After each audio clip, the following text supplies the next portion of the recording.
Vamos a seguir con otros temas en Noticias 24. El presidente Gabriel Boric instruyó a los ministerios de Relaciones Exteriores e Interior a arbitrar los medios legales necesarios para ofrecer nacionalidad chilena y residencia a expatriados nicaragüenses.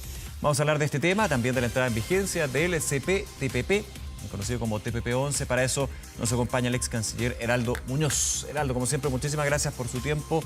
Un placer. ¿Qué tal? Hola, Nicolás. ¿Qué tal? Muy buenas tardes. Muy buenas tardes. Partamos por el primer tema que tiene que ver con los expatriados nicaragüenses. ¿Cómo ha evaluado usted, antes de llegar a lo que fue el anuncio el día de ayer por parte de Cancillería y del gobierno, la actitud, la postura que ha tenido el gobierno sobre la situación de Nicaragua? Bueno, apoyo decididamente la actitud, la política del presidente Boric y de la Cancillería de solidarizar con los perseguidos en Nicaragua.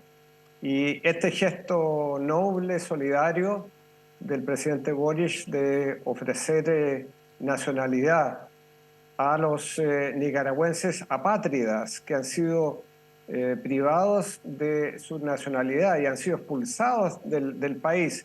Además, se les ha incautado sus bienes y además se supone, porque así lo dice esta dictadura de Ortega y Murillo, que son prófugos de la justicia. Esta es una situación francamente que ameritaba una voz potente como la del presidente Boric y comparto y lo felicito por este ofrecimiento de nacionalidad a estas personas perseguidas que evidentemente, si lo desean, tendrán que seguir los procedimientos acordes a las normas constitucionales y legales de nuestro país, incluyendo la posibilidad de la nacionalidad por gracia, que se podría otorgar a quienes lo soliciten de este grupo. Así que esto es muy importante y además, Nicolás, tiene que ver con nuestra historia, tiene que ver con la persecución de la dictadura de Pinochet, que le quitó la nacionalidad a Orlando Letelier, al ex canciller, que al poco tiempo fue asesinado por la DINA de Pinochet. Entonces, yo creo que aquí el presidente Boric sintoniza con nuestra propia historia, fuera de solidarizar con los perseguidos de un régimen como el de Ortega y Murillo. Así que comparto totalmente lo que ha hecho el presidente y ojalá hubieran otros dirigentes, presidentes latinoamericanos que hicieran lo mismo. Hasta ahora ha sido nada más que España, Sí. el país que ha ofrecido nacionalidad a estas personas hoy día pátridas. Chile además es firmante de la Convención del Estatuto sobre los apátridas de 1954. Entonces también hay un elemento allí de la tradición de nuestra política exterior. Ahora, Heraldo, quiero quedarme con eso último que usted mencionaba. España y Chile han hecho pública esta posibilidad, digamos, para aquellos quienes fueron expatriados, expulsados de Nicaragua. ¿Cómo queda en términos de política internacional en la región Chile con respecto a los países vecinos, con otros países que tienen una relación constante, directa, donde no ha habido una condena o una declaración directa con respecto a la situación de Nicaragua en ese sentido? ¿Complica, puede generar un bache en ese sentido, entendiendo que es una manifestación sobre otro país, pero que evidentemente se da en un entorno regional? No creo que complique para nada, por el contrario, yo creo que la comunidad internacional va a recibir muy bien este gesto solidario del presidente Boric en una materia que no reconoce fronteras, porque cuando se trata de la violación sistemática de los derechos humanos, ahí no se aplica el principio de la no intervención. De otra manera, quienes luchamos contra la dictadura y pedíamos la solidaridad internacional, no podríamos haberlo hecho. Y cuando hay entonces una situación como la de Nicaragua o la de Venezuela, lo que corresponde es alzar la voz y hacer cosas concretas como ha hecho el presidente. A mí me gustaría que otros países de la región tuvieran una voz potente también como la que ha tenido Chile. Echo de menos que el presidente Lula hubiera dicho algo al respecto, algo potente, sin vacilaciones. Ya. Lo ¿Usted cree mismo que ahí México. hay una barrera, no barrera, pero sí un tapujo ideológico que finalmente evita llegar a ese tipo de manifestaciones más directas, más potentes? Bueno, no quiero suponer razones. Algunos países simplemente pueden pensar en sus intereses nacionales. La política exterior muchas veces es una realpolitik, tiene que ver con intereses concretos que se cruzan con principios. Y siempre el talento en política exterior está en equilibrar los principios, los valores con los intereses y Claro. la realidad. Pero cuando hay momentos como este, yo creo que corresponde alzar la voz y yo creo que ha hecho muy bien el presidente Boric de liderar, porque también otros países como los de Europa, y concretamente España, han hecho lo mismo. Y yo creo que en América Latina desearía, por lo menos para mi gusto, desearía ver a otros países también tener esta actitud. Si bien es cierto que algunos de ellos han condenado estas acciones del régimen Sí. de Ortega y Murillo, no han ido a esta gestión o a este gesto de ofrecer la posibilidad de la nacionalidad por gracia. Claro, hay un paso relevante, Heraldo Muñoz, en lo que es la condena a este tipo de gestos o actos en términos de la posibilidad de entregar una nacionalidad a expatriados, expulsados de un país, desde el punto de vista de la diplomacia también, entendiendo, yo le mencionaba la situación de la ideología, desde la especulación, digamos, pero también otro aspecto es de alguna manera no inmiscuirse esa delgada línea en la situación de otros países, que evidentemente también eso puede ser con un gesto como es darle nacionalidad a aquellos que un gobierno considera traidores de la patria. Estoy poniéndolo en ese contexto, digamos, para entenderlo. Bueno, eso me lleva a algunas declaraciones que he escuchado en el sentido de que Chile debiera preocuparse de sus propios asuntos internos. Sí, lo que dice el Como si alcalde fuera, Jadwe, dirigente del Partido Comunista, importante dirigente del así Partido es, Comunista. claro, apelando al principio de no intervención, como si fuera incompatible el preocuparse de quienes son perseguidos a nivel internacional con las prioridades nacionales.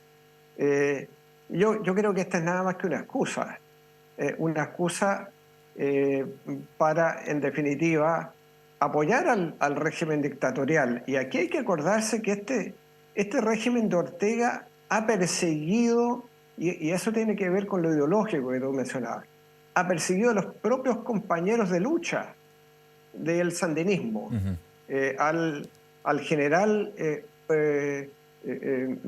Hugo Torres, que fue el denominado Comandante 1, que rescató a Daniel Ortega cuando estaba preso por la dictadura de Somoza, o a la guerrillera Doria María Telles, que fueron encarcelados.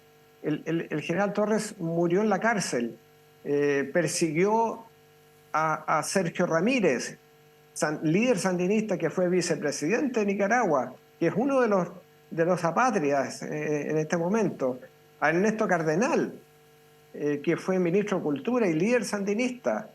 Entonces, aquí se persiguió al sandinismo. Entonces, no es una cuestión ideológica. Los propios ex-sandinistas o del movimiento de renovación sandinista empezaron hace años a decir que aquí lo que había era una dictadura y no una revolución. Entonces, esto de la ideología, yo creo que hay que analizarlo con mucho cuidado, porque la mayoría de los perseguidos son gente de izquierda, gente que estuvo en el sandinismo, que luchó contra la dictadura de Somoza y que sin embargo ahora está sometida a una nueva dictadura. Claro, se dice aquí es más bien excusa. Tomaba, por ejemplo, lo que señalaba públicamente el alcalde Daniel Jadwe, excusa para no referirse, para no condenar de alguna manera con estos obstáculos desde la ideología de la no intervención que menciona usted. Eso, Claro. de hecho, muchas veces, no quiero decir que es transversal, pero independiente del color político, se han dado en la historia casos como ese, digamos. De hecho, el mismo Partido Comunista no va de forma directa, digamos, como lo dice Denis Jadwe, pero dice, bueno, la derecha no tiene ninguna base moral para hablar sobre este tema, como que de alguna manera también llevando a otro punto, quizás, que va a otro tema, a otro punto, ¿no? No sé cuál es su opinión. Bueno, claro, yo creo que hay una cuestión ética allí, pero lo de Jadwe, a mi juicio, es simplemente una excusa para no condenar este régimen dictatorial, que se arropa de izquierda, pero no lo es. Y yo le escuché al alcalde Jadwe decir, bueno, pero este gobierno fue elegido, el de Ortega. Sí.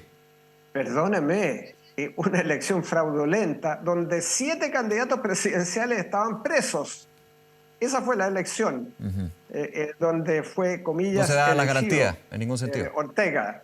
Claro, o sea, sin las mínimas garantías, rechazado por la comunidad internacional esos comicios. Entonces, aquí lo que hay muchos es asimilan también con otra situación de otros países, no por ser repetitivo, digamos, los casos, pero en la situación, por ejemplo, de Venezuela. Claro, evidentemente, es una situación muy semejante.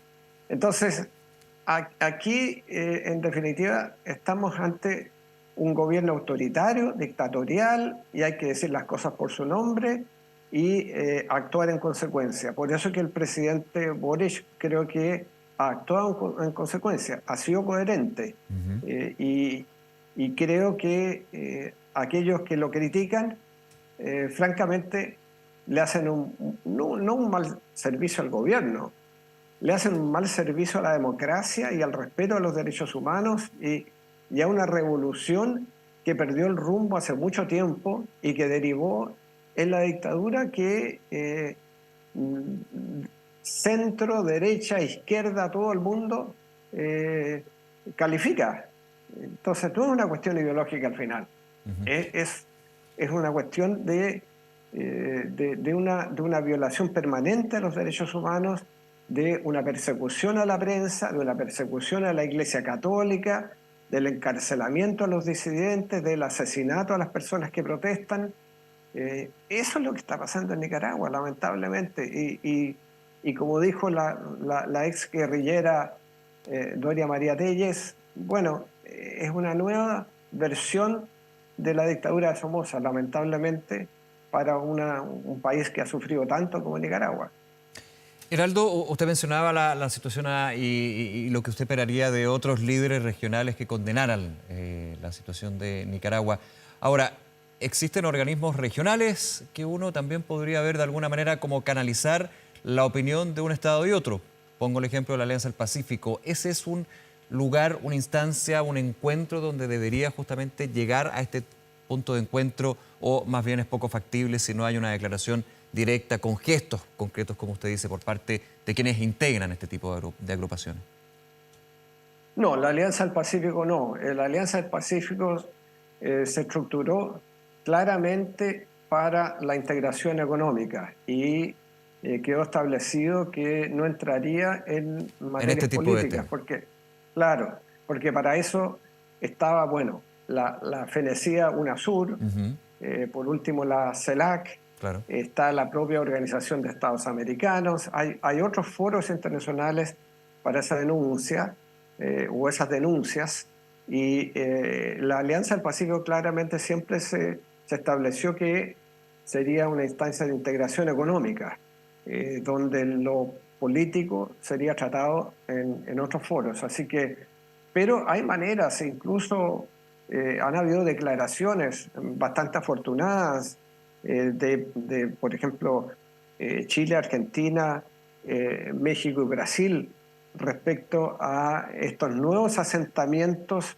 israelíes en la Cisjordania, que son absolutamente ilegales y van en contra de las resoluciones de Naciones Unidas. Los 4 países se pusieron de acuerdo y sacaron una declaración. Claro, una declaración conjunta en este caso.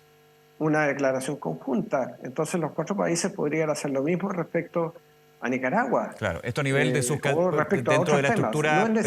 Sí, pensando, perdón, dentro de la estructura de sus cancillerías, una declaración conjunta a través de la institucionalidad, digamos, que son sus cancillerías, la diplomacia.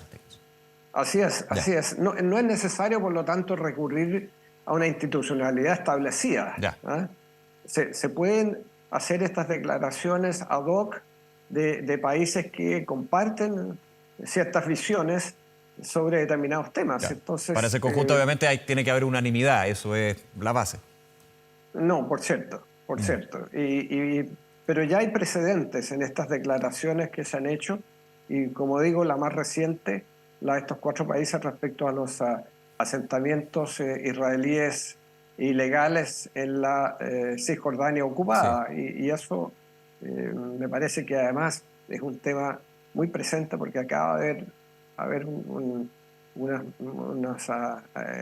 una represión que terminó en muertos en la Cisjordania. Ese tema está aumentando cada vez más y lo que hace es probablemente entorpecer la posibilidad de 2 estados Claro. independientes que vivan uno al lado del otro en paz, en fronteras reconocidas internacionalmente, en seguridad. Bueno, eso está siendo cada vez más lejano con estas situaciones que vemos en la Cisjordania. Interesante ese último punto. Le hago la pregunta, ¿debería, como otro paso más, otro gesto más, el gobierno del presidente Gabriel Boric impulsar con los países de la región una declaración conjunta con respecto a condenar la situación de Nicaragua? Impulsarlo, quizás no llegar, pero sí dar luces de eventualmente llegar a ese punto. Yo creo que sí, yo creo que sería muy bienvenido. Han habido algunas declaraciones, han habido algunos gobiernos que se han pronunciado. Algunas declaraciones han sido bastante vacilantes o débiles, pero han habido declaraciones. Yo creo que el gesto de valentía del presidente es decir las cosas por su nombre y el haber dado este paso de ofrecer la posibilidad de la nacionalidad a estas personas apátridas, a estas personas que han perdido su nacionalidad. Es una situación que está claramente en violación de todos los derechos establecidos y que, bueno, en ese sentido una declaración de varios países firme respecto a Nicaragua creo que sería muy bienvenida. Todavía es tiempo y espero que ojalá ocurra. Geraldo Muñoz, déjeme llevarlo a otro tema, el Acuerdo Transpacífico, CPTPP, antes TPP-11. Usted estuvo en la génesis. De hecho, cuando llevamos este tema durante todo el año pasado, recordamos las imágenes de usted con los distintos países en la firma de lo que era el inicio de este camino. Finalmente ya van 2 días de la entrada en vigencia en Chile, digamos, del TPP-11, CPTPP.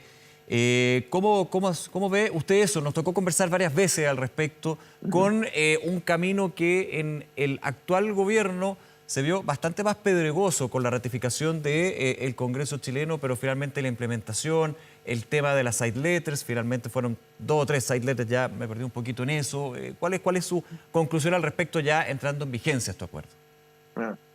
Bueno, siento gran satisfacción por la entrada en vigencia del TPP-11 o el CPTPP, que en realidad existe porque Chile, entre otros países, lideró el rescate de lo que había sido el TPP después de la salida de Donald Trump, que con su característico proteccionismo rechazó el TPP diciendo que era el peor tratado que había firmado Estados Unidos y se retiró.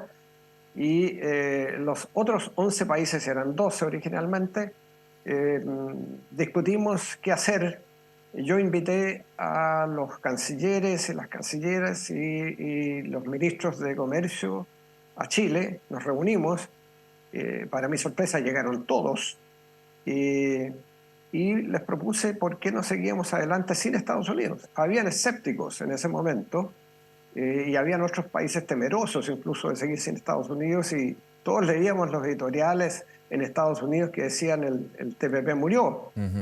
Por el y peso bueno, que tenía. Y gracias al empuje nuestro lo rescatamos, sacamos 20 normas que Estados Unidos había colocado, varias de ellas que eran polémicas para algunos otros países, aceptables para Chile porque nosotros habíamos siempre resguardado nuestros intereses.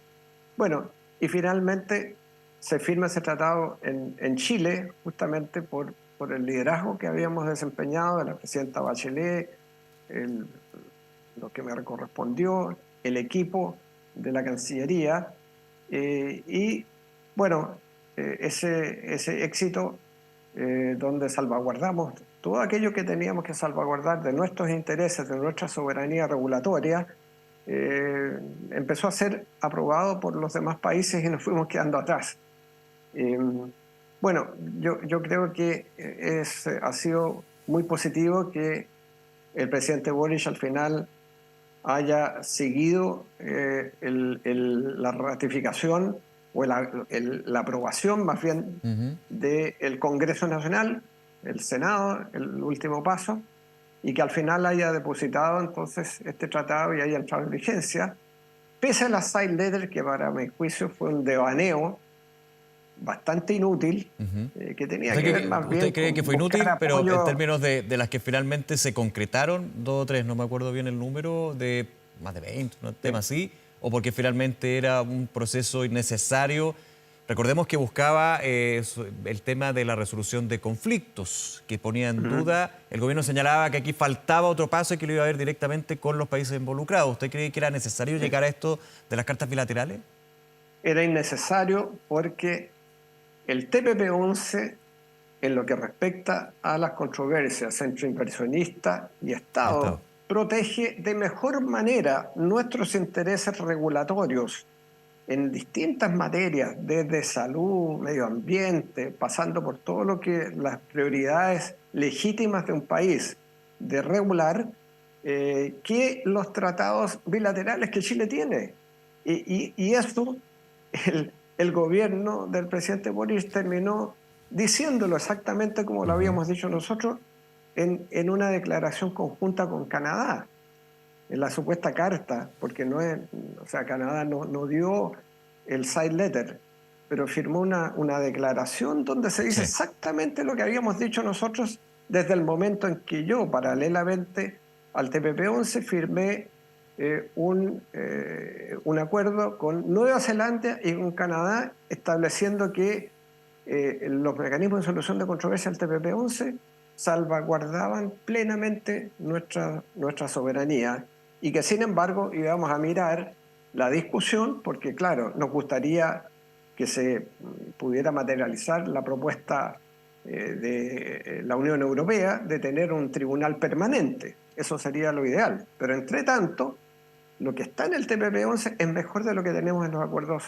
bilaterales y ahora creo que tenemos la oportunidad no solo del acceso a las exportaciones chilenas con las líneas arancelarias que nos va a permitir llegar a lugares donde teníamos muy mal acceso, como Japón, por ejemplo, incrementar en el acceso de nuestros bienes a Canadá, a México, a Malasia, a Vietnam, varios más. Sí. Pero además la posibilidad de encadenamientos productivos. Ahora, en algún minuto, perdón que lo interrumpa, Heraldo, y vamos a ese punto bien importante del acuerdo finalmente, que es el efecto económico de beneficio que tiene para los países firmantes.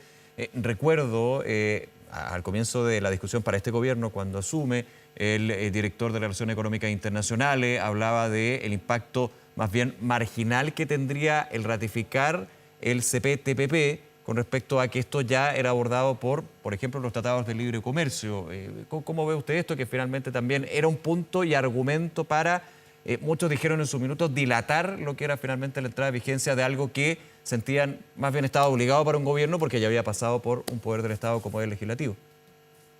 Bueno, para un exportador pyme que no tenía posibilidad de entrar al mercado japonés con sus productos y que ahora se rebajan los aranceles y que va a poder entrar y competir y vender, crear empleo, eso no es irrelevante. El propio el subsecretario de Relaciones Económicas Internacionales hizo un balance. Director, subsecretario.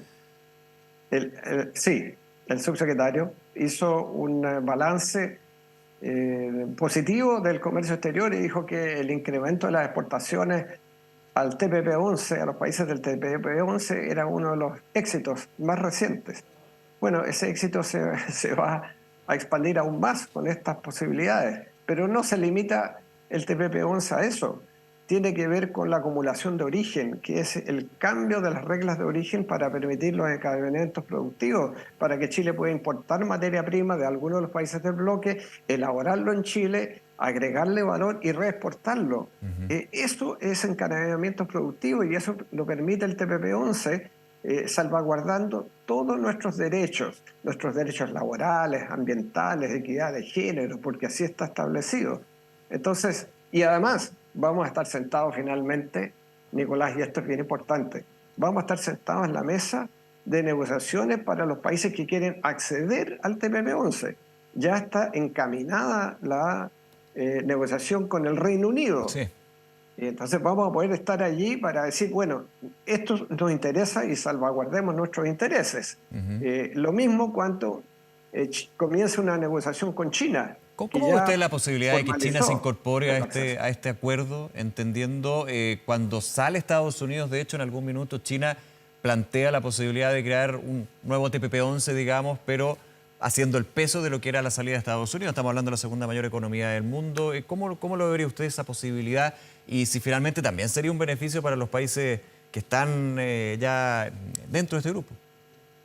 Bueno, esa sería una negociación interesante. Ojo que para que acceda un país tiene que haber consenso de los países firmantes y puede allí haber algún tropiezo.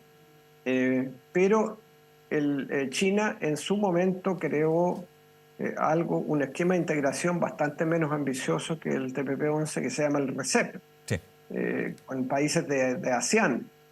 Pero desde hace mucho tiempo China estaba mirando al TPP, incluso cuando era simplemente TPP. Yo recuerdo haberlo conversado con el canciller de China. Entonces, ese interés ha ido evolucionando y finalmente se concretó en la solicitud ya formal de acceso, conjuntamente con varios otros países de América Latina. Está Uruguay, Ecuador, Costa Rica, de la región Asia-Pacífico, Corea del Sur, Tailandia, Filipinas, bueno, varios más. Es decir, parece que teníamos razón de estar en este bloque que se perfila como muy potente hacia el futuro de este siglo XXI. Heraldo Muñoz, como siempre, muchísimas gracias por su tiempo, conversar con nosotros aquí en Canal 24 Horas. Que tenga una buena tarde, Heraldo. Igualmente, Nicolás. Hasta luego, muchas gracias, que le vaya muy bien. 7 de la tarde en punto, hacemos una pausa, ya seguimos con Andrés Vial, que va a estar aquí en Noticias 24. Que les vaya muy bien, chao.